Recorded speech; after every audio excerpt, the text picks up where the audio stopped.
la clase pasada que empezamos a hablar sobre los componentes que tiene una bacteria, ¿verdad? Hemos visto los componentes que son permanentes, ¿no? Como su membrana plasmática, como su citoplasma, ¿verdad? Y además la pared celular, que es muy particular en el caso de bacterias, ¿verdad? Entonces hemos visto una clasificación de las bacterias según los componentes que tienen esta pared celular, ¿no? Y que es una clasificación bastante grande, porque la gran mayoría de las bacterias se aplican a esto de las gram positivas y las gram negativas, ¿no? Que hablábamos la clase pasada. Entonces, creo que terminamos de describir todas las estructuras permanentes que toda bacteria debe tener, ¿no? Ahora vamos a pasar a las estructuras variables, ¿no? Como por ejemplo los flagelos. Variables, ¿por qué? Porque no todas las bacterias van a poseer cierto tipo de bacterias sí los van a poder tener. ¿Ya? Algunas van a tener fimbrias, que también son una especie como de pestañitas, ¿no? Pequeñitas, que van a tener también múltiples funciones.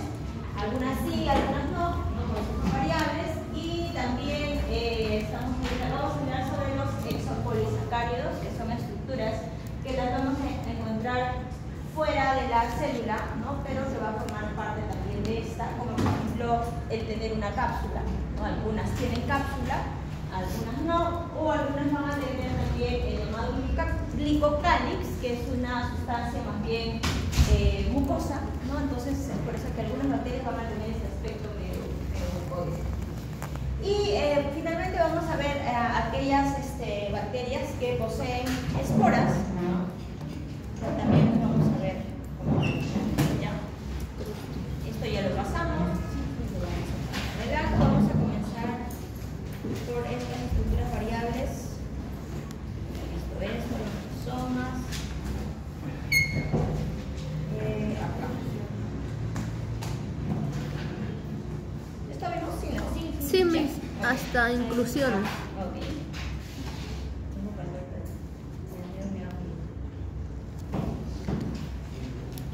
Muy bien, entonces dentro de las estructuras variables vamos a comenzar este desorden. Pensé que estaba en orden con lo que les acabo de mostrar, pero vamos a hablar sobre los exopolisacáridos. Los exopolisacáridos pueden ser cubiertas externas, que son de naturaleza precisamente polisacárida, que va a rodear a la bacteria, ¿ya? Estos polisacáridos van a ser sintetizados precisamente en su membrana citoplasmática, atravesan la pared, ¿no? Porque la membrana está por dentro, luego viene la pared. Una vez que atraviesa la pared se van a establecer fuera de la bacteria, porque su función de algunas de ellas es básicamente proteger a la bacteria contra el ataque de ciertos agentes u otras bacterias, ¿no? En las polisacáridos tenemos dos tipos, decíamos, las que poseen cápsula y las que poseen glicocálix. ¿Qué es la cápsula entonces de aquellos que poseen? La cápsula viene a ser una cubierta mucosa denominada cápsula, un tanto viscosa, pero su particularidad de las cápsulas es que son firmes, están firmemente unidas o fijadas o pegadas a las bacterias, ¿ya? Son bastante rígidas, en realidad no son tan flexibles, además eso le va a brindar cierta capacidad de protección a la bacteria, como por ejemplo lo va a proteger contra el ataque de la fagocitosis, es decir, del sistema inmune que a lo mejor ha detectado, ¿verdad?, un agente bacteriano, el sistema inmune va a querer atacarlo, pero gracias a la bacteria, a la cápsula, va a poder evadirlo. Es considerado entonces la cápsula un factor de virulencia, es decir, una ventaja quizás, ¿no?, de por qué las bacterias que tienen cápsulas suelen ser más peligrosas, ¿no?, que las que no poseen, ¿no?, porque es una ventaja que va a tener con respecto a otras. La cápsula también se denomina un antígeno capsular porque precisamente también puede actuar como un detector del sistema inmune para la síntesis de los anticuerpos, ¿no?, que son el antígeno acá. ¿Qué más? Debido a que son de componentes tan rígidos, como dice ahí, no se tiñen usualmente con las tinciones que usamos en el laboratorio, ¿no? Entonces, para hacer tinciones y poderlas observar en el microscopio de las cápsulas, necesitamos hacer una especie de un negativo de las fotografías que se usaban antes, ¿no? Y lo que vamos a apreciar es, digamos, un fondo negro, ¿ya? Es una tinción que se usa en coloraciones negras, como una tinta china o una nigrosina, así se llaman los colorantes, ¿verdad? Fijamos un poco de muestra y lo que hacemos es extender la muestra diluida en este colorante y hacemos como un fondo negro, ¿ya? Si la bacteria tiene cápsula, vamos a verlo así, reflejado. ¿Por qué? Porque la tinta china no lo va a poder tener, no se va a fijar en la cápsula, ¿ya? Pero si no tendría cápsula, vamos a verla toda negra, ¿ya? Entonces, una de las bacterias que poseen cápsula, por ejemplo, son los Streptococcus pneumoniae, ¿no? Que es una bacteria que causa neumonías, ¿no? Dentro de los Streptococcus, esta es una de los pocos Streptococcus que poseen cápsula. La otra estructura exopolisacárida es el glicocáliz, ¿no? Decíamos. El glicocáliz, a diferencia de la cápsula, es más bien flexible, ¿no? Y esta va a participar en la formación de las biopelículas, ¿no? Que la biopelícula viene a ser una comunidad de diferentes bacterias que viven juntas en un mismo ambiente, ¿no? Y esto también le va a permitir la formación de las colonias, ¿no? Ahora vamos a ver, cuando ya hagamos nuestros primeros cultivos, ¿verdad? Cómo crecen las colonias bacterianas, y vamos a ver que en una sola colonia bacteriana pueden estar juntas una gran cantidad de bacterias. ¿Y por qué están todas juntitas, todas pegaditas? Porque es gracias a sus focales que ellas van a crecer así, todas juntas, todas pegaditas. Entonces nosotros, para poder hacer la tinción, vamos a tener que sacar un poquito de esa colonia y tratar de extenderla o esparcirla en nuestra laminita y hacerle la tinción, ¿no? Digamos, un poco vamos a romper lo que es un glicocáliz de una de ellas. Estas también van a proteger de la fagocitosis como en la cápsula, y también va a protegerla contra algunos agentes antimicrobianos.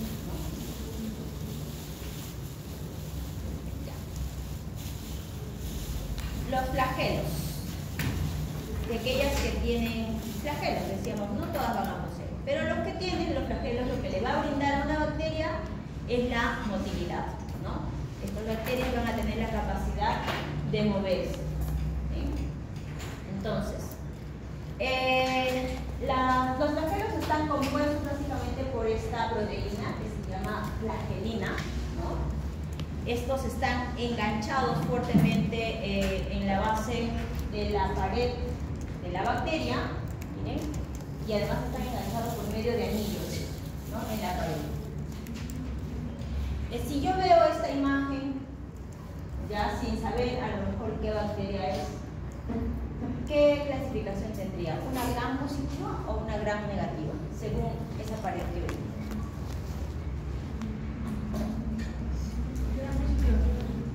¿Gram positiva? ¿Seguros?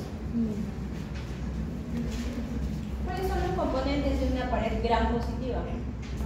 Peptidoglucanos. Membrana citoplasmática y ¿cómo se llama lo que va afuera? ¿Toda la pared? Los peptidoglicanos, ¿no? Una gran capa de peptidoglicanos. Y de ahí vamos a ver ciertas proteínas que salen fuera. En una gram negativa, ¿cómo se compone esta pared celular? Membrana citoplasmática. Una gran negativa, ¿no? La capa es más delgada de peptidoglicanos. La capa de peptidoglicanos es delgada, más bien lo que vamos a encontrar es un espacio, ¿no? El espacio periplásmico. Luego, ¿qué sigue? La membrana externa. Una membrana externa, también bilipídica, parecida a la citoplásmica. Y después, Y los los lipopolisacáridos. lipopolisacáridos, ¿no? Entonces, si yo veo así esto, ¿qué gram será esta Negativa. pared? Negativa. ¿Por qué? Negativa por la membrana La externa. membrana externa.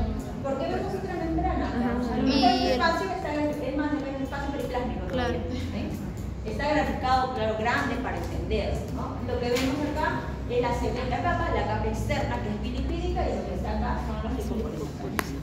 No necesitamos tener el título acá de qué tipo de bacteria es, porque viendo la composición de la pared podemos saber, ¿no?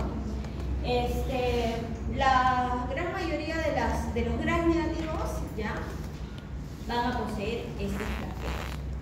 Los flagelos también van a funcionar como buenos inmunógenos, como un antígeno también. De hecho, el antígeno que se les denomina antígenos H, ¿no? Porque también pueden ser detectados por el sistema inmune para la síntesis de anticuerpos. Entonces, las bacterias gram negativas pueden poseer hasta dos flagelos, ya las positivas, perdón, gram positivas, hasta 2 flagelos, y las gram negativas hasta 4 anillos. Generalmente las gram positivas, muy pocas de las gram positivas van a llegar a tener flagelos.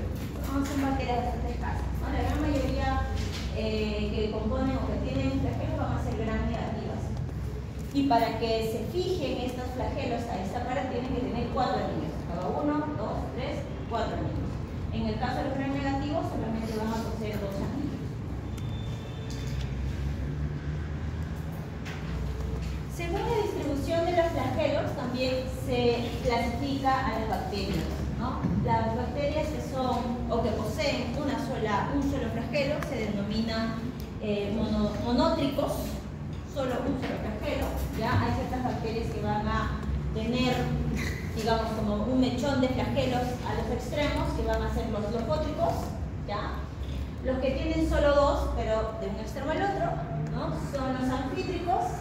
Y las bacterias que tengan flagelos alrededor de toda su pared se van a denominar perítricos. ¿Qué forma tendrá esa bacteria?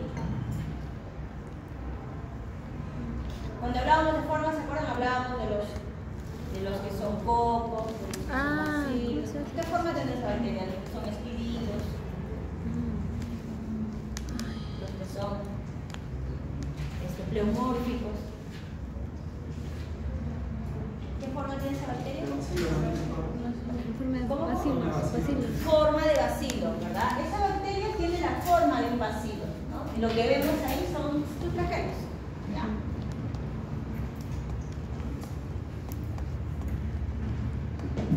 Ahora, la rotación o el tipo de movimiento que va a tener la bacteria va a depender del sentido en el que gire este flagelo, ¿no? Cuando el flagelo rota en un sentido antihorario, el movimiento de las bacterias va a ser hacia adelante, ¿no? Hacia adelante y rápido. Y cuando gira en el sentido contrario, esta bacteria va a dar vuelta, ¿no? Pero no va a retroceder, ¿no? Solamente va a girar en el medio en el que esté, ¿ya? Estos movimientos van a estar controlados por quimioatrayentes o quimiorepelentes, ¿no? Una quimiotaxis, dependiendo si le conviene o no ir a ciertos lugares, estos se pueden alejar, se pueden acercar o aproximar.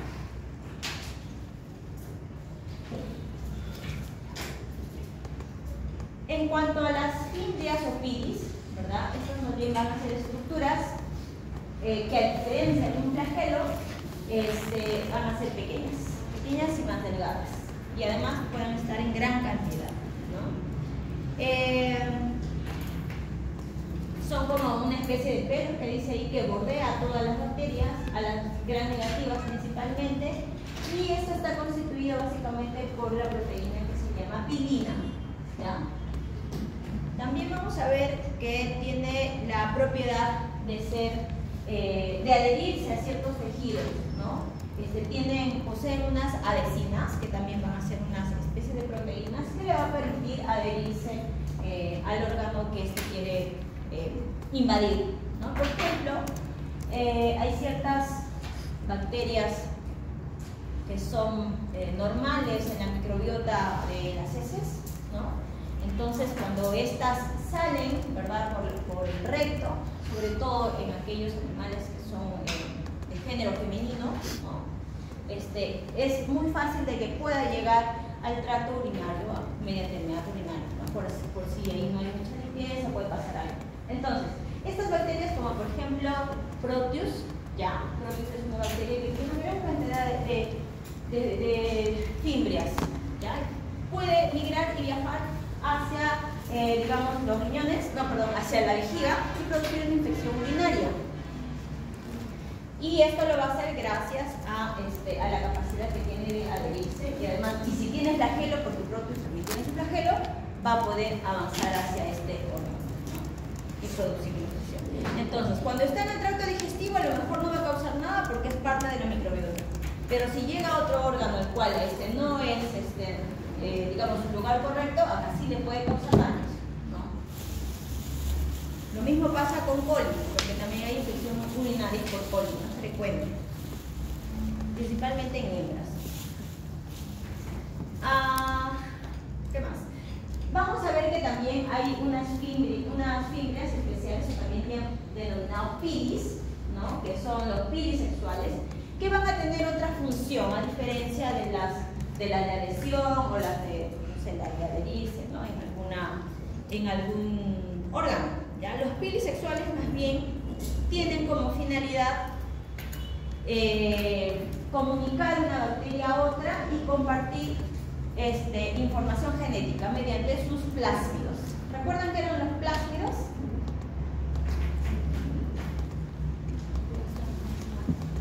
¿Qué era? Era, ¿no?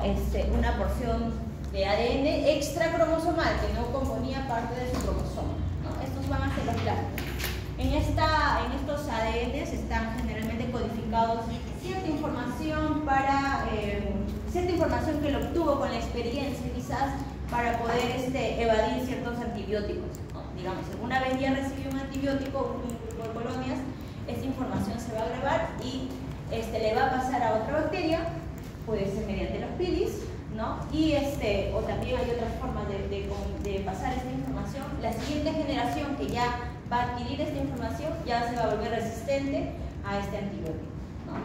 Entonces esta es una de las funciones del pilis sexual: transferir, ¿no? Los plásmidos. Pueden tener de 2 a 3, ¿no? Por célula, ¿ya? Y básicamente esta es su principal función del pilis sexual, el intercambio genético entre bacterias.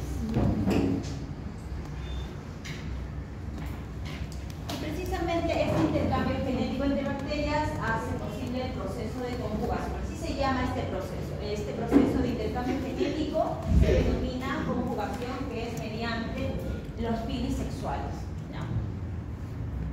Vamos a ver que también hay otros tipos de intercambio de información, ¿no? Pero no necesariamente con los pilis sexuales, sino bajo otras formas. Eso lo vamos a ver, me parece que de esta que hablamos hoy, la siguiente todavía, genética bacteriana. Otro componente que tienen las bacterias que puede ser muy variable son los cuerpos de inclusión, ¿no? ¿Qué son los cuerpos de inclusión? Van a ser, digamos, unos gránulos que se van a encontrar en el citoplasma de la bacteria, ¿no? En las cuales va a contener material de reserva, ¿ya? Buenos días. Por ejemplo, ¿qué sustancia energética podría reservar en una de estos gránulos? ¿Cuál es nuestra reserva de energía? Por ejemplo, nosotros ¿cómo conservamos energía? ¿Grasa? ¿La grasa? ¿Mediante grasa? La grasa es la energía. En el hígado, glucógeno, ¿verdad? O sea, reservamos glucosa en forma de glucógeno en nuestro hígado. Nuestra grasa no, esta puede llegar a ser glucosa, pero bueno, esto es otro cuento. En este caso también, ¿no? Podemos tener ciertas reservas energéticas como glucógeno, como almidones o como otro tipo de sustancias que vaya a requerir la bacteria, ¿ya? Para su crecimiento, para su metabolismo, ¿no? Porque las bacterias van a tener un metabolismo bastante variable, pueden alimentarse de diferentes fuentes orgánicas o inorgánicas, ¿no? Pueden recibir energía de la luz o de una reacción química, o sea, bastante amplio, mucho más amplio que un organismo eucariota como nosotros, ¿no?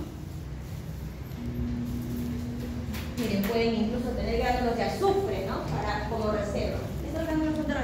para el momento en que las bacterias estén en escasez de alguno de estos componentes, pues van a echar mano de sus reservas, ¿no? ¿Nosotros tenemos reserva de azufre? No, o sea, más. Hay cierto tipo de bacterias que sí.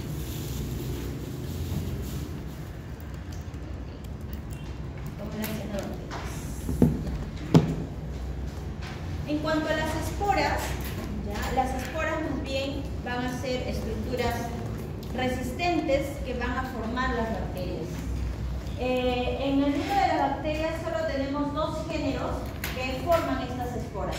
Tenemos el género Bacillus y el género Clostridium. Ambos géneros van a ser los responsables de la formación de esporas. Estas esporas se van a formar siempre en cuando la bacteria se encuentre en condiciones adversas, es decir, cuando no hay alimento, cuando hay mucho sol, cuando hay mucho pH o al revés, ¿no? de pH alcalino o muy ácido, cuando, no sé, o sea, diferentes condiciones adversas a las cuales puedan estar sometidas. Como una manera de sobrevivencia, estas van a sintetizar estas esporas en su interior, ¿no? Y estas esporas van a ser muy resistentes a la deshidratación, y además están compuestos la pared de estas esporas por diticolato de calcio. Este es el principal componente, que es un componente bastante resistente. Entonces, por ejemplo, lo que vemos acá, ¿qué forma tendrá esta bacteria? Un bacilo, ¿verdad? La del género Bacillus, ¿no? Entonces lo que vemos acá, por ejemplo, son estos, como una especie de, ¿qué serán? Como otros bacilos chiquititos, ¿no? Que están en su interior, ¿verdad? De estos bacilos grandes, ¿no? Estos son las famosas esporas que forman estos bacilos, ¿no? Lo más probable es que esta bacteria que ven acá está siendo sometida a algún factor que la está alterando, algo adverso, y está comenzando la formación de las esporas, ¿no? Precisamente las esporas van a servir para que la bacteria pueda permanecer en el tiempo, de alguna manera, dentro de la espora. La bacteria va a morir, pero su espora va a quedar, ¿ya? Y si yo a esa espora la pongo nuevamente en condiciones buenas, ¿ya? Esta espora va a esporular, ¿no? Y nuevamente se va a generar una nueva bacteria, ¿no? Dependiendo del género de las bacterias, ¿ya? La disposición de la formación de las esporas puede variar, ¿no? Como ven acá, miren, estas esporas que vemos en estos bacilos son esporas que se están formando hacia el centro de la bacteria, ¿verdad? Y además son esporas que no deforman la pared de esta bacteria. Este es un tipo de bacteria.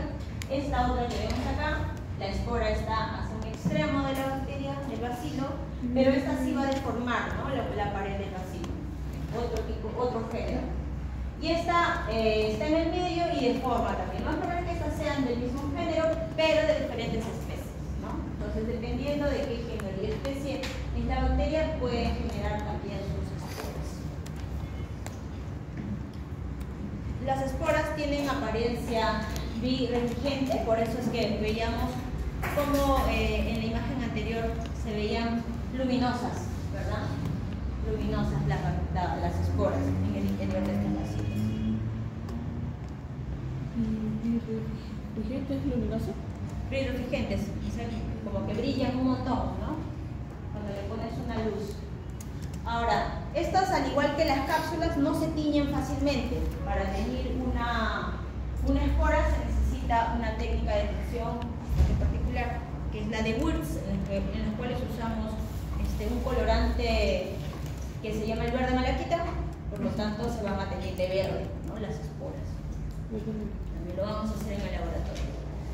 Y se van a ver de formas esféricas o de formas ovales, ¿no? Dependiendo del género. Son pequeños, pueden medir de 0.2 a 2 micrómetros, no más. Y las que son no deformantes van a pertenecer a los del género Bacillus, y las que son deformantes pertenecen al género Clostridium, ¿no?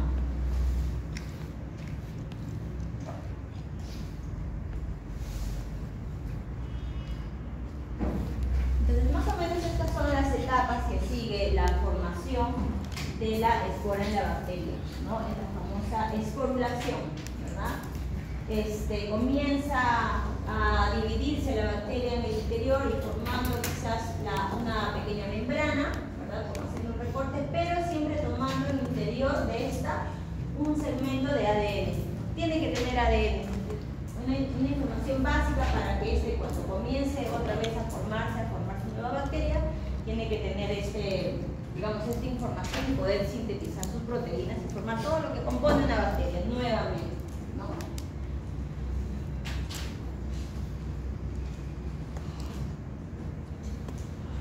Entonces, las diferencias entre una célula vegetativa y su espora o endosperma, ¿no? La célula vegetativa es la célula que está metabólicamente activa, que si está, o sea, la que está en buenas condiciones, la que está en la capacidad de enfermar, ¿ya?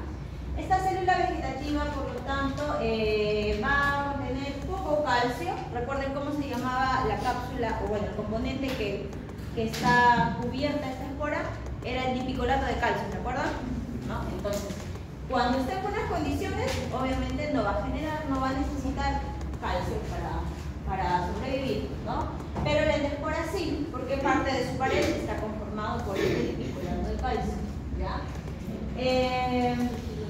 Por lo tanto, acá va a estar ausente el dipicolato, acá va a estar presente. ¿Qué más?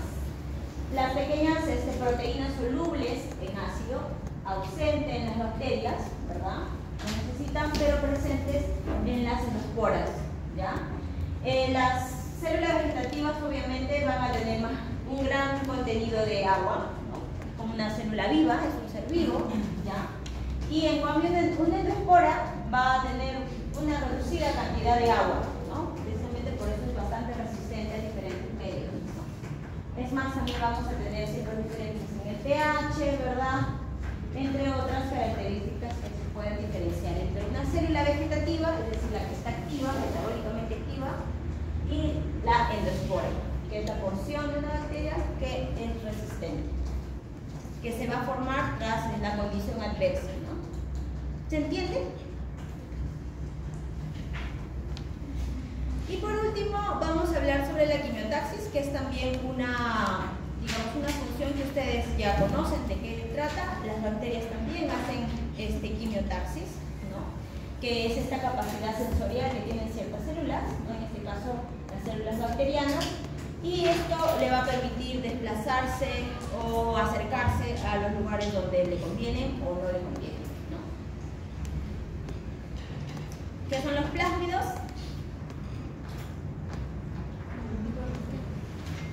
El material extracromosomal, ¿verdad? El material genético extracromosomal. No se olviden de eso. ¿Cómo se transmiten los plásmidos? ¿Mediante qué estructuras se transmiten los plásmidos? Mediante los pilis, ¿no? Mediante los pilis sexuales, ¿no? ¿Qué más? Bueno, esta es información ya que también hemos estado hablando. Que el plásmido va a llevar información para inactivar muchos antibióticos, antimicrobianos, ¿no? Y por lo tanto la siguiente generación va a tener la resistencia, ¿ya? ¿Preguntas, chicos?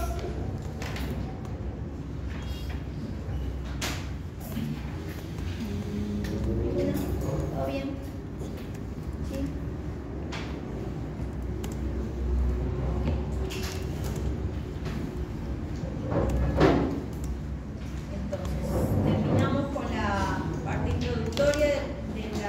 Del capítulo pasado que no lo terminamos.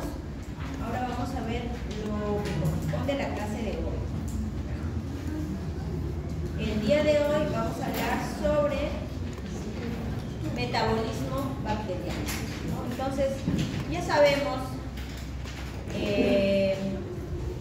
que las bacterias son organismos vivos también, ¿no? O sea, van a necesitar de hecho tener la capacidad de formar energía o de necesitar energía, de sintetizar ATPs, utilizar estos ATPs para la formación de nuevos componentes, quizás para otras funciones, tal cual hacemos nosotros los eucariotas, ¿verdad? Lo mismo va a necesitar una célula bacteriana, ¿no?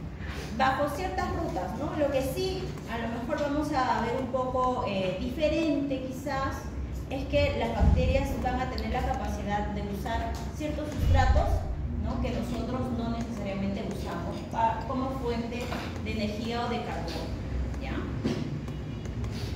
Entonces,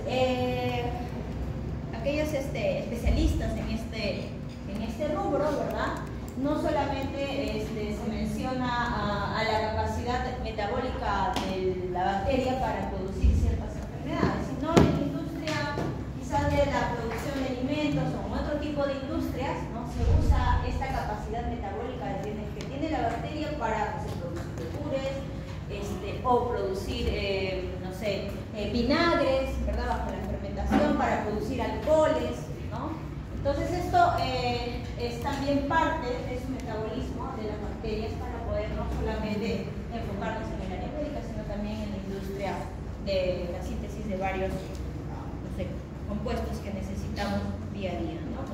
El alimento.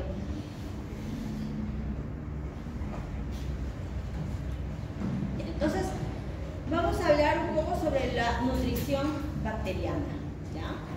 Lo mismo. ¿Qué es la nutrición o qué estudia la nutrición?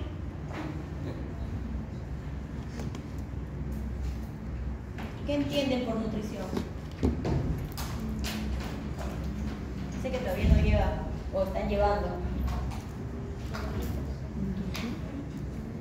¿Qué estudia la nutrición, chicos? ¿O qué entienden? ¿Una vez han visitado al nutricionista? ¿Sí? ¿No? ¿Nunca? ¿Hacen dietas ustedes? La alimentación, ¿no? Es más o menos la forma en la cual nosotros debemos alimentarnos para, digamos, estar en condiciones normales, ¿no? Digamos así, ¿no? En condiciones saludables, mejor dicho, ¿no? Lo mismo, ¿no? Una bacteria también va a necesitar alimentarse, ¿verdad?, para cumplir todos sus procesos vitales, ¿no?, mediante la alimentación. Entonces, las células bacterianas van a poseer una gran cantidad, una gran variedad de sustancias, como les decía, como fuente de energía para elaborar sus componentes celulares, ¿no? El 95% del peso de una célula bacteriana va a estar compuesto básicamente por los macroelementos, ¿no?, que son, ¿qué macroelemento es este? Carbono, oxígeno, hidrógeno, azufre, cada vez menos, fósforo, ¿verdad? Digamos, todos estos que vemos acá son macroelementos, pero los que van a necesitar en mayor cantidad, así como nosotros, van a ser estos seis, ¿ya? ¿Qué componente será este? ¿Qué elemento es? Potasio, calcio, magnesio y hierro, ¿no? Por lo menos ya sí sé que entiende de elementos, ¿no? Los 6 primeros, les decía, van a ser parte de los componentes de las llamadas biomoléculas o de los macronutrientes. ¿Cuáles son los macronutrientes? Ahí está, carbono, proteína. ¿Qué son los macronutrientes? ¿Cuáles son? Son los nutrientes. Ya, proteínas, ¿qué más? Carbohidratos, ¿ya? Lípidos, ¿no? Esas son las tres macronutrientes principales que están conformados o también denominados biomoléculas y básicamente están conformados por estos macroelementos, ¿no?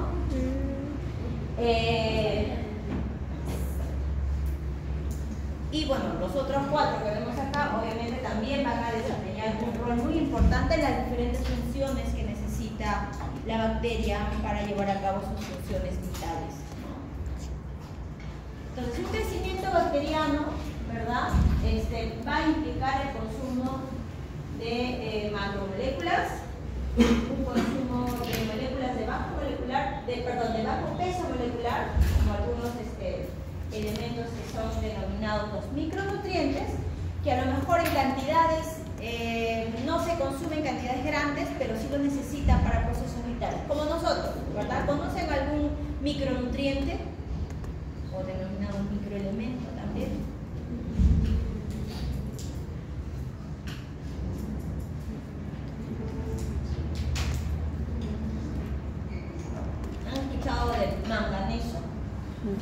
del zinc, ¿no? También lo necesitamos nosotros, pero en pequeñas cantidades. Es decir, si un día no tomo mi zinc no me va a morir, ¿no? Pero sí cumple funciones vitales, ¿no? Sobre todo va a participar en muchos procesos como factores, en muchas reacciones químicas en este proceso metabólico tan variable que tenemos y tan amplio. En el caso del potasio, por ejemplo, se dice de que este va a participar en varias actividades enzimáticas, ¿no? Incluidas la síntesis de proteínas. Son conceptos que conocemos también. En el caso del calcio, va, en el caso de las bacterias, va a participar en la composición de este dipicolato que decíamos para la formación de las esporas, ¿no? Como termorresistente, entre otras funciones también. Para nosotros, ¿para qué nos sirve el calcio? Para los huesos, nada más. Y para las contracciones musculares, ¿verdad? Si no tomo calcio me da calambre. En el caso del magnesio, este también, al igual que nosotros, va a participar como un cofactor para muchas enzimas, ¿no? Para el complejo de ATP y la estabilización de los ribosomas, ¿ya? Y las membranas celulares. ¿Qué función tienen los ribosomas? Síntesis de proteínas, ¿no?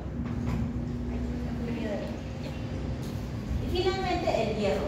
El hierro va a formar parte del citocromo, al igual que nosotros, que también, al igual que el magnesio, como un cofactor de enzimas, para diferentes procesos, como por ejemplo como una proteína transportadora de electrones. Son procesos metabólicos, básicamente. Acá tenemos algunos micronutrientes que les mencionaba, ¿verdad? Les había mencionado dos, el manganeso y el zinc. ¿Cuál es el manganeso? Mn, manganeso.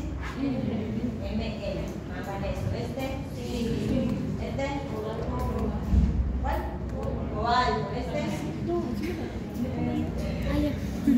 Le iba a poner un cuadradito, le iba a poner.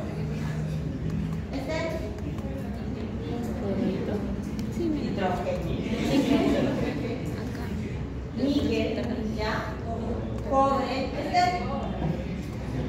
Y le baja la transparencia. Química, el primer ciclo. Molibdeno.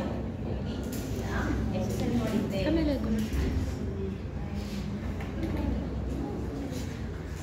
Entonces, en cuanto a las características nutricionales, obviamente los microorganismos también son bastante flexibles y, bueno, por eso que son ampliamente variables, porque pueden tener diferentes fuentes de carbono, ¿no? No va a existir ninguna molécula orgánica que no pueda ser utilizado por una bacteria, básicamente, más que un microorganismo por una bacteria. Toda materia orgánica viva o natural que nosotros conozcamos va a ser, digamos, una fuente de carbono para cierto tipo de bacterias, ¿no? Además, los requerimientos de carbono, hidrógeno y oxígeno, ¿no? Se necesitan para como fuentes de energía o como electrones para su crecimiento. De la bacteria, su multiplicación de ellos, ¿no? Y todos estos procesos se llevan a cabo gracias a estos procesos metabólicos básicos que tenemos todos, los seres vivos. ¿Cómo se llaman los procesos metabólicos? Para la obtención de energía y la síntesis de compuestos. ¿Cuál? Ya, pero ¿qué? ¿De qué proceso? ¿Cuál? Respiración celular. Parte del proceso, el nombre general, completo. Procesos metabólicos, son dos. Anabólico y el catabolismo. Anabolismo, que es el de la síntesis, a partir de ATP. Y el catabolismo. Y catabolismo, que nos va a brindar ATP. También vamos a hablar de eso en un momento. Las bacterias se van a clasificar según, digamos, algunas fuentes de sustancias que estas utilicen, ¿no? Por ejemplo, según la fuente de carbono, ¿ya? Las bacterias se clasifican en dos. Las llamadas autótrofas es decir, que van a utilizar como fuente de carbono al CO2. ¿Ya? Toda aquella bacteria que utiliza como fuente de carbono al CO2 se denomina autótrofa. ¿Ya? Estamos hablando de fuente de carbono. Y lo más probable es que para que pueda usar este CO2, ¿no?, vaya a usar, digamos, como luz, como fuente de energía. Es otra cosa, ¿ya? Pero acá simplemente acuérdense de que si una bacteria usa como fuente de carbono al CO2, o sea, el carbono de este CO2, entonces se va a denominar autótrofa. ¿Ya? Otro grupo de bacterias van a utilizar como fuente de carbono a materia o sustancias orgánicas. ¿Ya? Y a esta se va a denominar heterótrofos. Es el resto de bacterias. Entonces tenemos bacterias autótrofas, las que van a usar al CO2 como fuente de carbono, y las heterótrofas, las que utilizan moléculas orgánicas, ¿no?, mediante diferentes reacciones, como ven acá, reacciones químicas, y acá puede ser mediante, por ejemplo, procesos de fotosíntesis, ¿no?, mediante la luz solar. Ahora, según la fuente de energía, hemos hablado de la fuente de carbono, nos estamos viendo como un poco al revés, ¿ya? Según la fuente de energía también hay dos grupos de bacterias. Según su fuente de energía, vamos a denominar las fotótrofas, las que usan como fuente de energía la luz solar, ¿ya? Y las que usan como fuente de energía reacciones químicas diferentes, ¿no?, son las denominadas quimiotrofas, ¿ya? Entonces hasta acá hemos visto, digamos, dos formas de clasificar a la bacteria, según su fuente de carbono y ahora según su fuente de energía. ¿Se pueden combinar entre ellas? Sí, se pueden combinar. Pueden haber ciertas bacterias, digamos, que usan luz, y son autótrofas, que usan CO2 como fuente de carbono. Entonces, si pasa eso, se puede combinar los nombres. Fotoautótrofas. Por ejemplo, ahorita vamos a ver eso, pero como para que vayan teniendo una idea. Desde el punto de vista biosintético, es decir, desde el punto de vista en los cuales usen como fuentes de átomo, hidrógeno o electrones, también vamos a tener otra clasificación. Las llamadas organotrofas, las que requieren componentes orgánicos para captar hidrógeno, ¿ya? Y tenemos las que requieren componentes inorgánicos para captar estos electrones o estos hidrógenos, que son las denominadas litotrofas. ¿Ya? Entonces tenemos organotrofas, las que capturan, las que usan como fuente de hidrógeno compuestos orgánicos, y litotrofas usan como fuente de átomo, ¿verdad?, las sustancias inorgánicas. Pero también podemos tener ambas. Una sola bacteria puede tener, puede usar como fuente de átomo ambos compuestos. O sea, si por ahí de uno carece en ese medio, puede tomar otro, ¿no? ¿Se entiende hasta acá? ¿Más o menos? Bien, acá vamos a ver. Esto de acá es como un resumen de lo que hemos visto, ¿ya? Decíamos, acá este es el cuadrito largo que parece confuso, pero es fácil. Según la fuente de energía se clasificaban en qué? Las que usaban luz solar, ¿verdad?, que eran las fotótrofas, ¿no?, y las que usaban las reacciones químicas como fuente de energía, ¿no?, a partir de reacciones químicas, que son quimiotrofos. Entonces tenemos fotótrofos, las que usan como energía la luz, y quimiotrofos, las que usan como energía las reacciones químicas, ¿no?, oxidorreducción, por ejemplo. ¿Ya? Y luego tenemos, según las fuentes de hidrógeno, ¿no?, teníamos, ¿se acuerdan?, las litotrofas, las que usaban fuentes inorgánicas para captar hidrógeno, ¿verdad? Y las que son organotrofas, las que utilizan componentes orgánicos para la fuente de hidrógeno. ¿Qué componente orgánico básicamente? El O2, ¿no?, el oxígeno. El oxígeno es un componente orgánico, ¿ya? Es una molécula orgánica, ¿ya?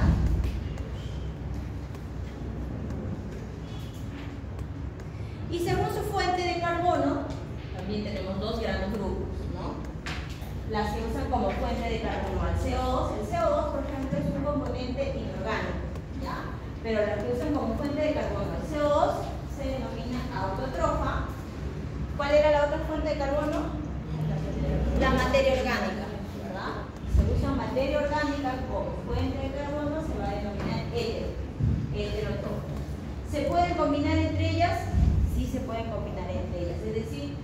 podemos ver bacterias que pueden tener, que pueden usar como fuente de energía la luz solar, que pueden usar como fuente de hidrógeno un componente orgánico y además como fuente de carbono un CO2. Entonces sería foto, orgánico, autotrófico, ¿no? Es un nombre bastante largo, se pueden combinar entre ellos, ¿ya? Para ser prácticos, ¿no? En la microbiología se suele usar básicamente estos dos prefijos, los quimios, por ejemplo, de la fuente de energía y de la fuente de carbono, ¿ya? Esto a veces se obvia, ¿no? Dependiendo en qué condiciones o de qué esté yo queriendo hablar, lo puedo incluir en mi nomenclatura, ¿no? Pero la gran mayoría de las nomenclaturas las vamos a ubicar según su fuente de energía y según su fuente de carbono. Entonces, en este pequeño cuadro tenemos, por ejemplo, algunas bacterias foto que usan luz, autótrofas que usan CO2, ¿no? Por ejemplo, algunas algas o las cianobacterias, ¿verdad? Son los organismos fotoautótrofos, ¿ya? ¿Se entiende? La gran mayoría de las bacterias, sobre todo las bacterias que nos van a afectar a nosotros, van a tener la composición de quimio, porque los vamos a tener en las reacciones químicas, ¿verdad? La fuente de energía, heterótrofas, porque van a afectar materia orgánica, ¿verdad? Si tengo una infección de piel, ya, mi piel, ¿qué fuente será? ¿Orgánica o inorgánica? Orgánica, ¿verdad? Por lo tanto, mi fuente de carbono va a ser materia orgánica. Entonces, la gran mayoría de bacterias de las que vamos a hablar nosotros en el curso van a ser las quimioheterótrofas o heterótrofas, ¿no? Entonces, ahí ven, ¿no? De diferentes fuentes de energía o fuentes de carbono, ¿no?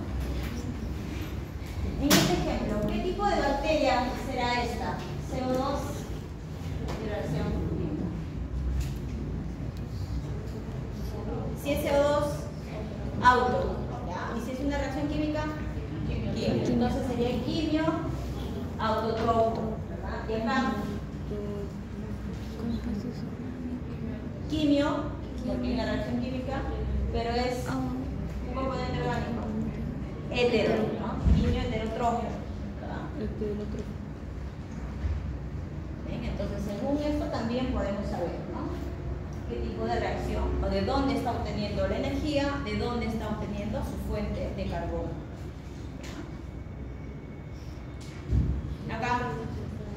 Acá estamos con luz solar, son las fotos, ¿no?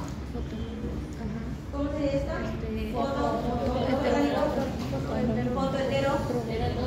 Foto heterótrofo, y el otro, que es CO2, autótrofo, ¿no? Ahí tienen más el plagio que viene, lo tienen en PPT, que ya lo subí a la mañana. ¿Se entendió, chicos? ¿Sí?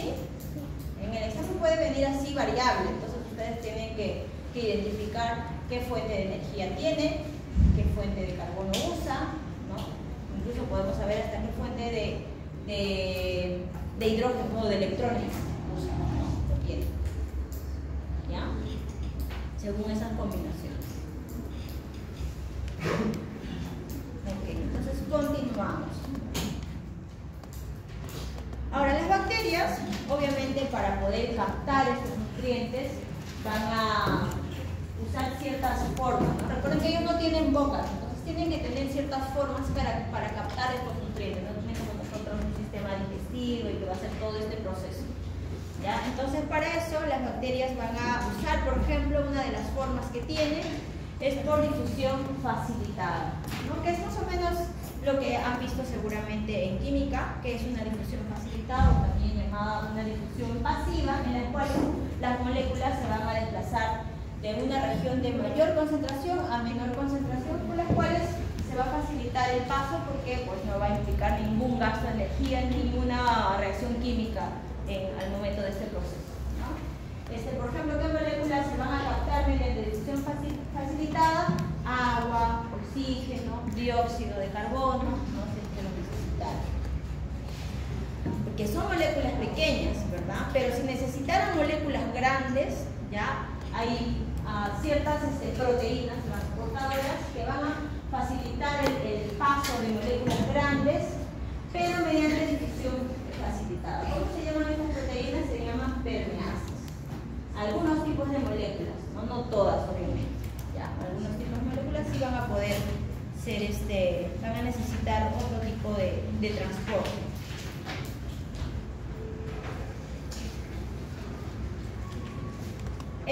La otra forma de captar nutrientes que conocemos es mediante el transporte activo, que también es una forma que seguramente ya lo han revisado. Esta forma es el paso de una molécula de una zona de menor concentración a una de mayor concentración, por las cuales acá sí vamos a necesitar, ¿verdad?, utilizar energía para poder hacer como este forcejeo, ¿no?, de la zona menos concentrada donde ya hay meterla más nutrientes, ¿no?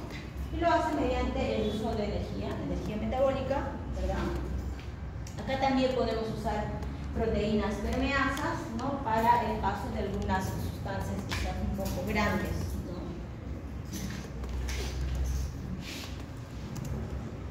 Por ejemplo, las gram negativas, ¿ya?, van a tener estas proteínas en su espacio periplástico, ¿no?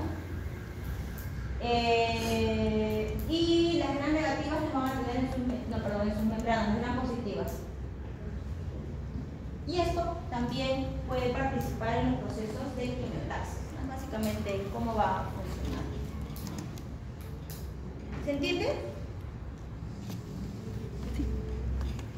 ¿Quién tiene espacio periplásmico? ¿Los positivos o los negativos? Los negativos. Entonces, esas proteínas que van a ayudar al transporte, ¿dónde se tendría que ubicar? ¿Adentro o afuera? Porque es para captar. Fuera, ¿verdad? Fuera, para que ayude a ingresar a la fuerza usando su energía, ¿verdad? En este caso, por eso dicen en el periplasma, el gran negativo es en la cara externa también de la membrana del gran positivo, ¿no? Van a estar ubicadas estas proteínas para el ingreso activo de ciertas moléculas o sustancias que necesite ingresar al interior.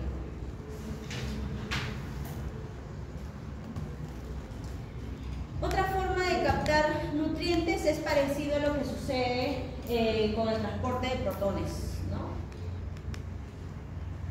Es muy parecido a lo que sucede en la membrana mitocondrial, ¿no? Cuando hacemos este transporte de protones y sintetizar una gran cantidad de ATPs, esta bomba de ATPs que hace la mitocondria, pero en este caso este proceso no se va a llevar a cabo en la mitocondria porque la célula bacteriana no tiene mitocondria. Este proceso lo va a llevar a cabo ¿en qué lugar? ¿Quién cumple la función de la mitocondria en una bacteria? Su membrana citoplasmática, ¿no? Entonces ese transporte de protones se va a ver en su membrana citoplasmática, que también es una forma de ingreso y de salida, en este caso de protones.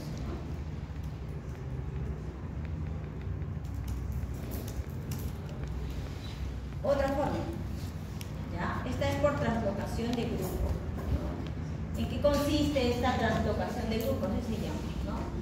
En que una molécula va a trasladar al interior de la célula después de haberse modificado químicamente, ¿no? Entonces, primero va a haber una modificación química y después recién va a poder ingresar al interior, ¿no? Como por ejemplo conocemos el fosfonol piruvato, es un compuesto de los procesos de glucólisis, ¿verdad? Entonces, para que se lleve a cabo este proceso, para que pueda ingresar al interior de la célula, va a necesitar, digamos, un sistema de transferasa de azúcares, ¿no?, para que pueda ingresar al cuerpo. Pero ha tenido que pasar por un proceso de transformación química, ¿ya? Más o menos de esta forma ingresan los azúcares al interior de una bacteria, ¿no?, para que pueda alimentarse, ¿no?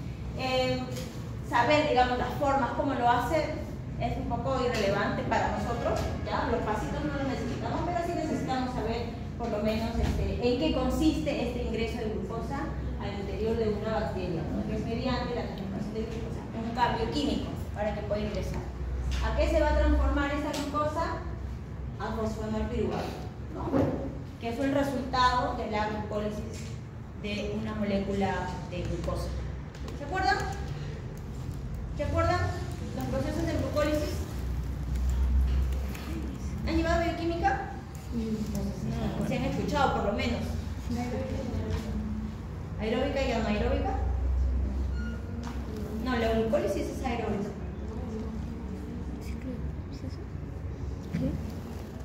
Si no lo han escuchado, hay que repasar. Entonces, todos estos procesos que hemos visto, ¿no? Se llevan a cabo en el metabolismo, ¿no? Es parte de su metabolismo. En este caso, estamos hablando específicamente del metabolismo bacteriano, ¿ya? Van a llevarse a cabo los mismos, digamos, los mismos procesos que tenemos nosotros en el metabolismo bacteriano. No va a ser nada diferente, ¿no? Vamos a tener un proceso catabólico, es decir, un proceso en el cual se van a degradar las moléculas hasta sintetizar ATP, que es la molécula de más alta energía que tiene un organismo, y a partir de este ATP, utilizando a este ATP, vamos a seguir al siguiente proceso, que es el anabolismo, ¿no? Para la síntesis de nuevas moléculas, proteínas.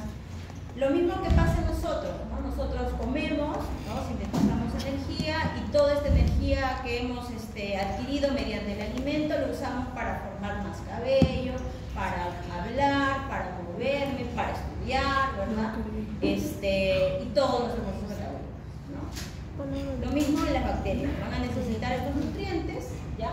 Para que puedan formar más membranas, quizás más membranas citoplasmáticas, más cuerpos de infusión, ¿no? Todo lo que vayan ellos a requerir, ¿no? Fibras, flagelos, y seguir sintetizando los componentes. Por reproducirse, ¿no? Porque recordad que la reproducción también es un proceso que demanda mucho gasto de energía, ¿no?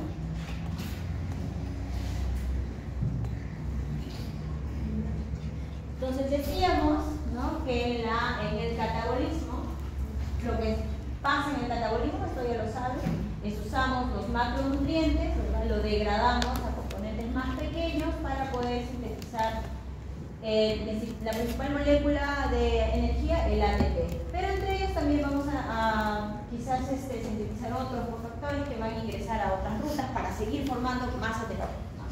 Y este ATP nuevo que se ha formado tras el catabolismo va a ser usado para el anabolismo, es decir, ahora para la síntesis, ¿no? Para la síntesis de más compuestos de proteínas, de polisacáridos, entre otros compuestos. O ácidos nucleicos también. Nuestro material genético también se va a formar tras el anabolismo, ¿no? Sí, entienden estos procesos, ¿no? Fácil, lo mismo que hemos aprendido en química. Pero en el caso de las bacterias, ¿no? Hemos visto que las bacterias pueden tener aún más variedad de fuentes de energía. Nosotros no podemos tener energía de luz solar, por ejemplo. En cambio, ya sí, ¿verdad? Podemos tener fuentes de carbono de CO2. No de CO2, más bien nosotros eliminamos el CO2, ¿verdad? No lo usamos nosotros. Entonces, esta gran versatilidad que tienen las bacterias, ¿verdad? Hace que estos organismos sean considerados exitosos evolutivamente, ¿no? Por su gran variabilidad que tienen metabólicamente, y por eso son organismos ubicuos. ¿Qué es? ¿A qué se refiere un organismo ubicuo? ¿Qué entienden ustedes por la palabra ubicuo? ¿Han escuchado otra vez este término? ¿Que va mutando?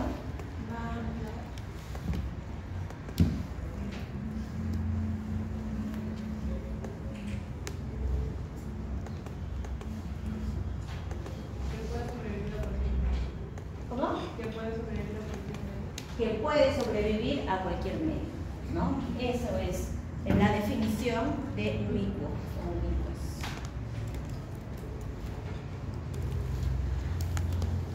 Todos los mecanismos posibles de obtención de materia y energía, de materia orgánica, ¿no? O componentes de carbono o energía pueden ser posibles, ¿no? Los podemos encontrar en las bacterias. Por eso veíamos toda esa combinación, ¿no? De fuentes de carbono, de fuente de hidrógeno, de fuente energía, ¿no? O de carbono, perdón, podríamos tener esa gran variedad.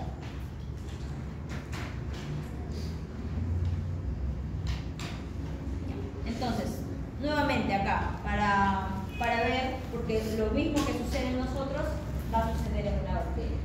¿Cómo extraemos la energía a partir de los alimentos, verdad?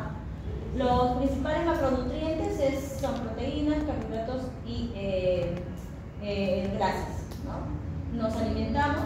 En el caso de nosotros hacemos digestión, ¿verdad? Para poder degradar estas moléculas a las unidades y puedan ser absorbidas, ¿no? Como aminoácidos de proteínas, glucosas de los carbohidratos o ácidos grasos de las grasas.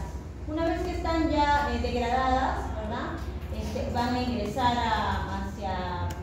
van a ser absorbidas, ¿no? Hacia el interior de las células, y acá vamos a comenzar con el proceso de glucólisis, ¿verdad? ¿Se acuerdan? Hacemos glucólisis. La glucólisis va a formar o va a llegar hasta piruvato, y a partir del piruvato puede dirigirse a diferentes vías, ¿no? Como por ejemplo, se puede ir al ciclo de Krebs mediante la acetildehidratosa que vemos acá. Se puede dirigir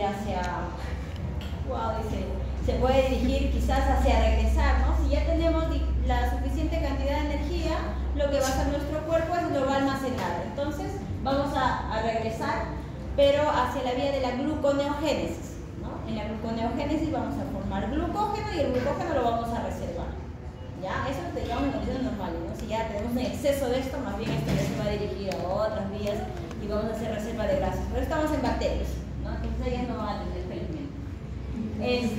Ok, pero sí tenemos hasta dos vías, vamos mencionando: una que se vaya al ciclo de Krebs, otra que regrese a la gluconeogénesis, que eso sí puede hacer, y otra es que se vaya hacia la fermentación, que es un proceso que ellos tienen, ¿no? Sin usar quizás oxígeno, ¿ya? Nosotros hacemos fermentación, ¿no? Sí, sí hacemos fermentación, ¿no? Tenemos ciertos procesos para poder hacer fermentación, ¿ya? Digamos, porque no es indispensable que yo consuma alcohol, porque mi cuerpo solito lo produce, o sea, si necesitamos, o quizás los vinagres, que son los ácidos acéticos, no es indispensable. Si yo no consumo ácido acético durante toda mi vida, mi cuerpo solito lo va a ir produciendo mediante este proceso de fermentación, en pequeñas cantidades, obviamente. Ahora, y luego lo que tenemos acá, una vez que, digamos, si estamos yéndonos por la vía del ciclo de Krebs, ¿no? En el ciclo de Krebs vamos a poder formar más ATPs en esta vía, y además no solamente en el ciclo de Krebs formamos ATPs, también formamos NADs, formamos FADs, ¿no? Y estas moléculas, estos cofactores, se van a dirigir hacia otra vía que nos va a sintetizar aún más energía, ¿no? Que es la respiración celular, la fosforilación oxidativa, ¿se acuerdan? En el caso de nosotros, eso se hace en nuestra mitocondria, pero en el caso de las bacterias decíamos que lo hacen en su membrana, ¿no? En su membrana citoplasmática, ¿ya? Ahora, la forma de captar esos alimentos ya los hemos visto, ¿no? Son por diferentes transportes que tienen ellos, ¿no? Porque ellos sí no van a quizás hacer un proceso de digestión, porque no lo necesitan.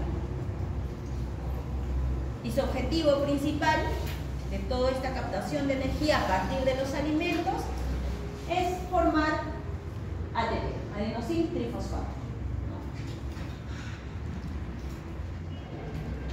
Las bacterias, al ser tan versátiles, ¿no? Van a tener también diferentes formas de formar ATP, no solo la vía de la glucólisis y la fosforilación oxidativa, ¿no? Que ya sabemos.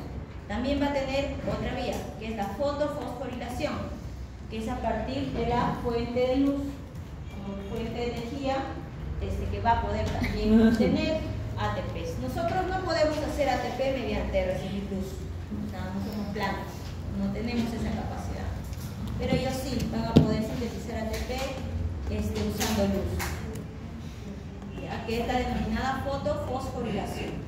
¿Qué es o qué entienden ustedes por fosforilación? Eso es lo único método de bioquímica.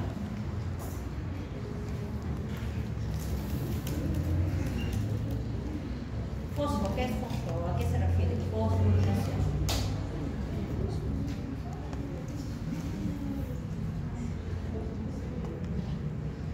¿Qué es?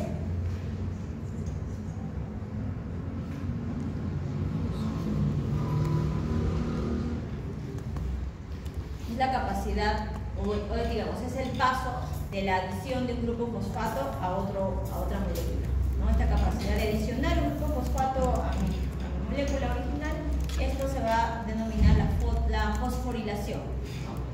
La de adicionar grupos fosfato. Una de ellas mediante la energía solar, ¿ya? Esto ya lo vimos, que es también una de las formas de tener ATP es mediante la glucólisis y el ciclo de Krebs, ¿no? Que se va a denominar la fosforilación a nivel del sustrato, ¿ya? Entonces, la fosforilación a nivel del sustrato es básicamente por glucólisis y ciclo de Krebs. Esto sí nosotros lo hacemos, ¿verdad? Y también la otra forma, las cuales vamos a obtener una mayor cantidad de ATP en las membranas citoplasmáticas, es bajo la fosforilación oxidativa.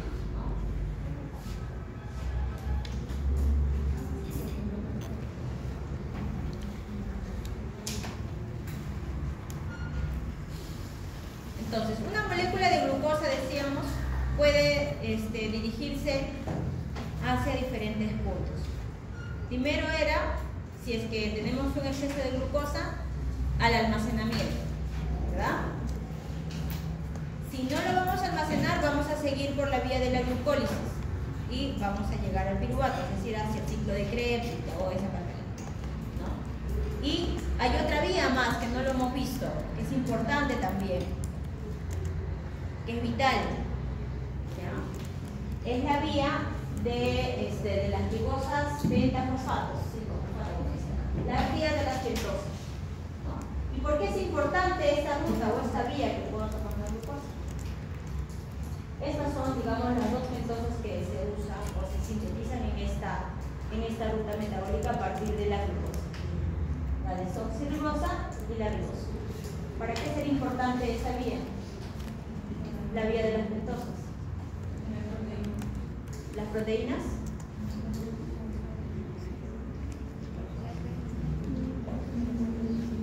¿Qué se forma a partir de la vía de las pentosas? Las pentosas que se forman son desoxirribosa y ribosa. ADN y ARN. ADN y ARN, material genético, ¿verdad? Se van a formar a partir de la vía de las pentosas.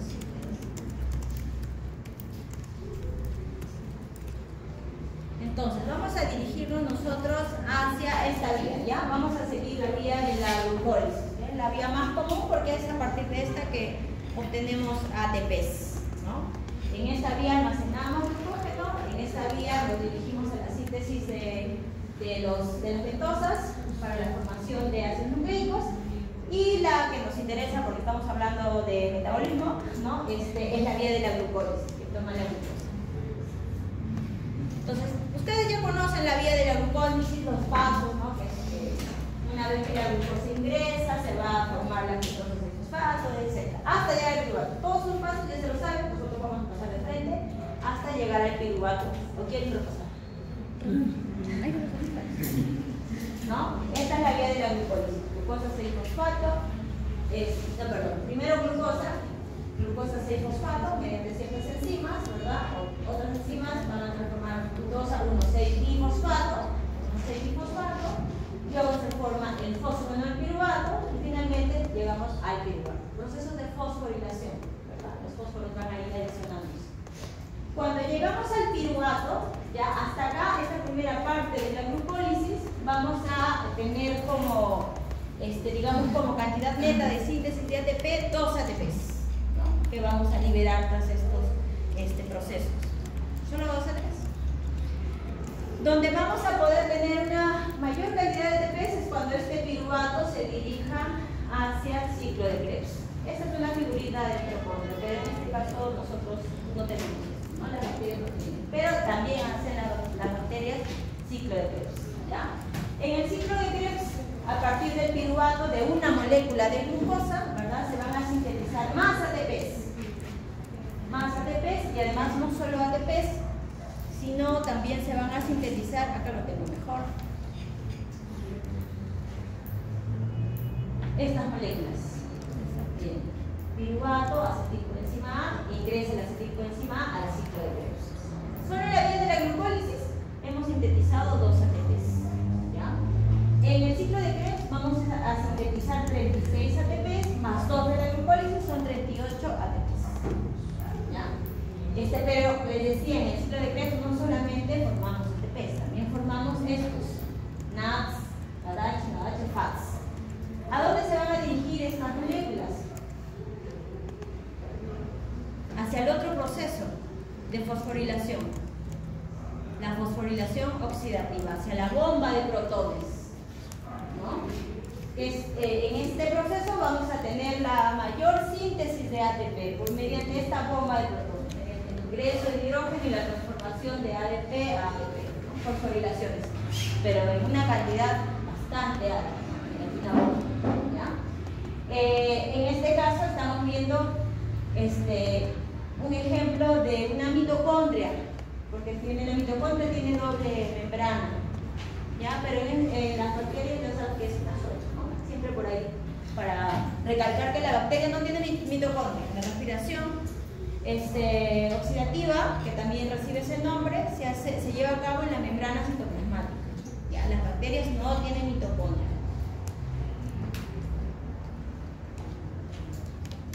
Entonces, acá, el piruvato ya vimos.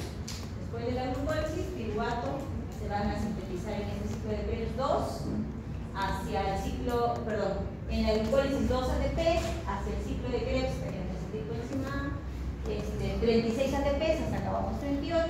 Los NADPAC se van a ir hacia la fosforilación oxidativa, en las cuales vamos a tener N cantidad de ATPs, ¿no? Pero el piruvato también puede dirigirse hacia otra vía, que no necesariamente va a utilizar oxígeno para este proceso, que es hacia la vía de la fermentación, ¿ya? La fermentación se realiza sin la necesidad de oxígeno, ¿no? A partir de los piruvatos de la glucosa, ¿ya?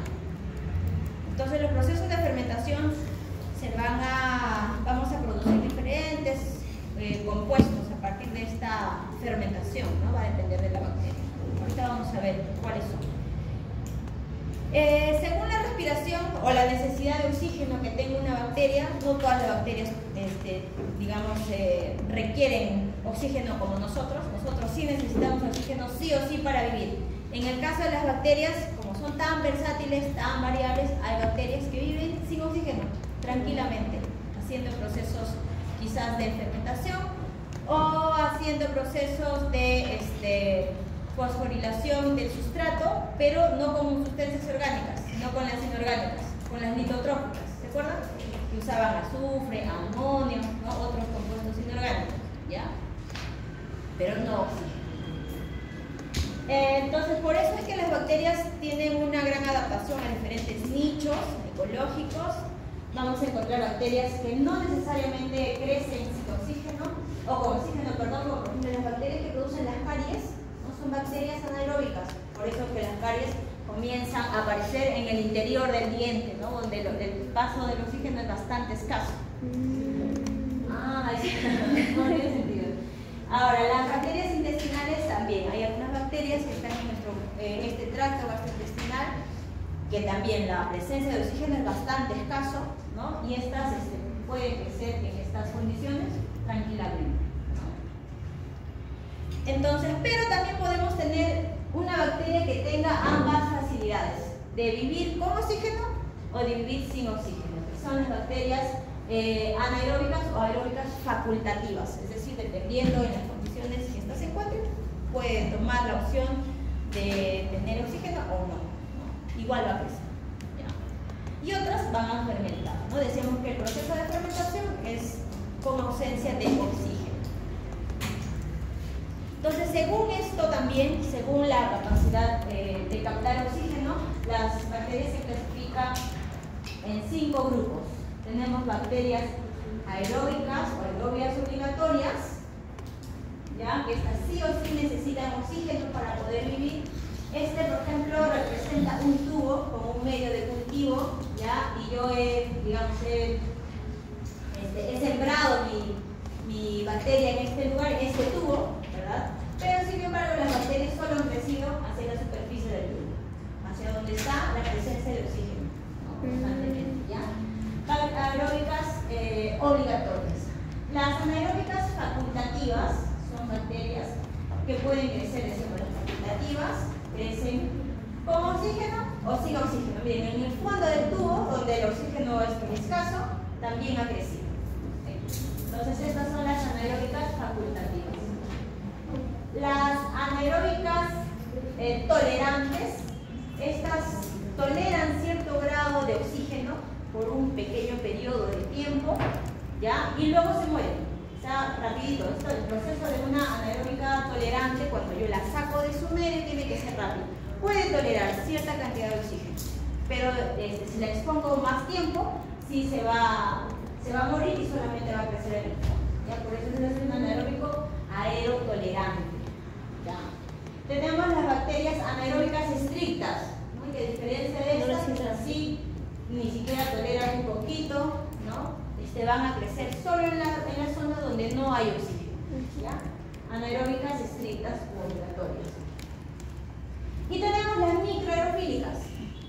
Esta, a diferencia de estas aeróbicas obligatorias, las microaerofílicas lo que necesitan para crecer es CO2 en este medio, ¿ya? ¿Se entendió? Sí, ¿no? La clasificación de las bacterias según la necesidad de oxígeno. ¿El aerobio estricto necesita CO2? El aerobio estricto, no, el aerobio estricto necesita O2, oxígeno. Ajá. Las microaerofílicas son las que necesitan CO2.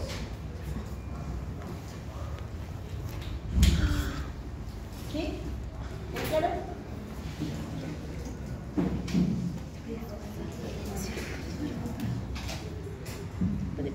Ahora vamos a ver los procesos de fermentación, ¿no? Que decíamos que es una ruta que toma el piruvato a partir de una molécula de glucosa. Ya.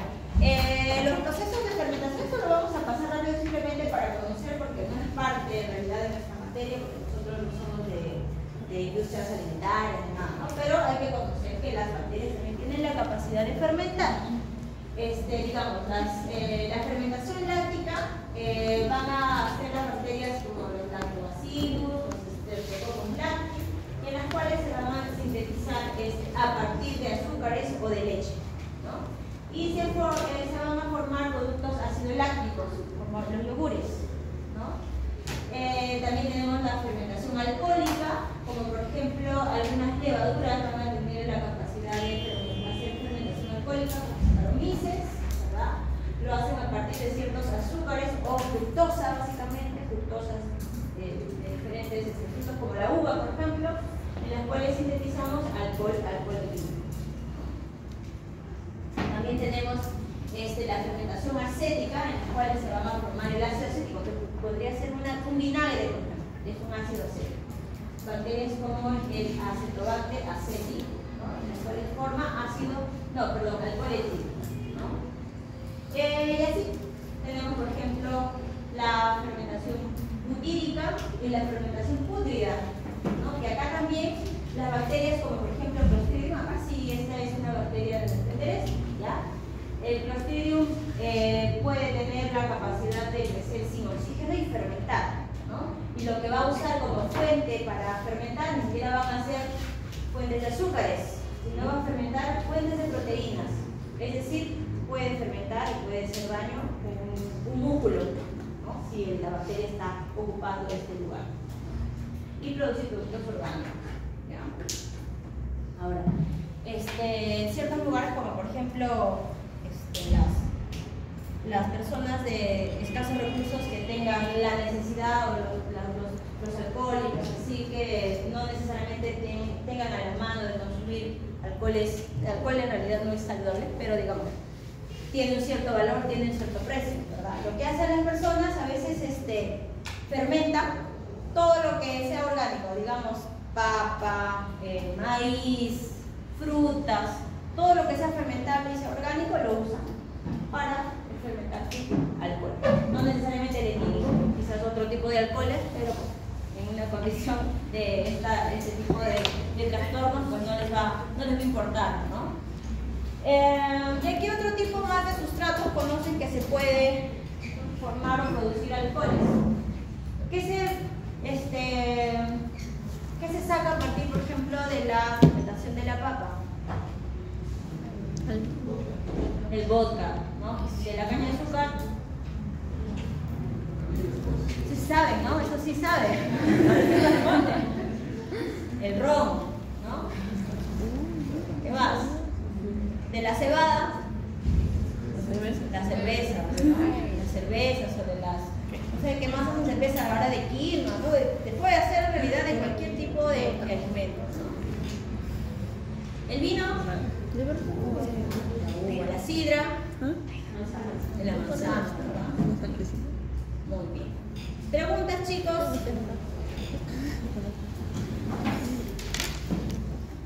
¿No? Quisiera decir que no es seguro de mi perro. Con el tema del que se escribe el escritor arteliano, cuando decía anaerobio estricto, ¿cuáles eran las condiciones? Un anaerobio estricto crece solamente en ausencia de oxígeno, nada más. No va a tolerar ni siquiera una pequeña cantidad de oxígeno. No es como un anaerobio tolerante. El anaerobio tolerante tolera cierto tiempo con la presencia del oxígeno. Es un tiempo muy limitado, pero lo puede tolerar. En cambio, esta sí va a morirse definitivamente. Es estricta la necesidad o la ausencia de oxígeno para que pueda crecer. Que tienen que tener para esta toma de muestra, como por ejemplo el de la bioseguridad al momento de la toma de muestra, es decir, guantes, mascarillas, dependiendo de dónde vayan a obtener esa muestra. Tengan cuidado con la contención del animal, ¿no? Si es un animal que a lo mejor está nervioso, puede morderles o puede arañarles, entonces tengan cuidado con eso. ¿Ya? La toma de muestra, en este caso nosotros vamos a usar el hisopado, ¿no? La identificación, ya saben que donde vamos a colectar la muestra hay que identificarla. Nombre no, especie del animal, ¿verdad? Área de donde saqué la muestra, la fecha también es importante, el acondicionamiento para la muestra, ¿no? En un frasco estéril, si lo van a tomar con tiempo hay que ponerlo en refrigeración hasta el día del cultivo, ya abajo, en el refri, no en el congelador, abajo, ¿ya? Porque si lo ponen en el congelador se puede morir, ¿no? Y bueno, esto es, si lo vamos a mandar a algún laboratorio, pues tendríamos que pedir una solicitud, ¿no? Para pedir el tipo de análisis que queremos. Pero en este caso vamos a hacer nosotros. Acá tienen un link por ahí para que puedan seguir revisando. No me acuerdo si es el mismo, creo que es un poquito diferente, sobre las técnicas de hisopado de las diferentes regiones de los animales. ¿Ya? Acá también tienen otros links para que revisen sobre diferentes tomas de muestras, no necesariamente con hisopado, quizás muestras sanguíneas, muestras de orina, ¿no? Las diferentes técnicas, o también muestras sanguíneas en un agua, ¿no? De dónde se hace, cómo se sujeta, ¿no? Para que ahí lo revisen. A veces estos temas no necesariamente lo estudiamos en la carrera, ¿no? Con la experiencia lo aprendemos, pero lo bueno que de la actualidad es que tenemos tutoriales en el